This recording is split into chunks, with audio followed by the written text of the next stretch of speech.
the enemy deceives us. In every battle you will need faith as your shield to stop the fiery arrows aimed at you by Satan. Ephesians chapter 6 verse 16.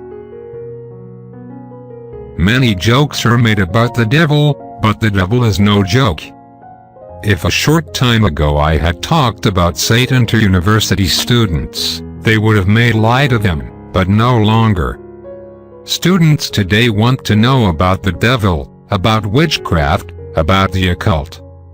Many people do not know they are turning to Satan. They are being deluded because, according to Jesus Christ, Satan is the father of lies and the greatest liar of all times. He is called a deceiver.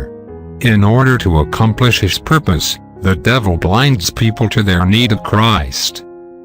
Two forces are at work in our world: the forces of Christ and the forces of the devil, and you are asked to choose. Prayer for the day. I have chosen to serve you, my Lord Jesus. Give me your strength to battle the deceptions of Satan.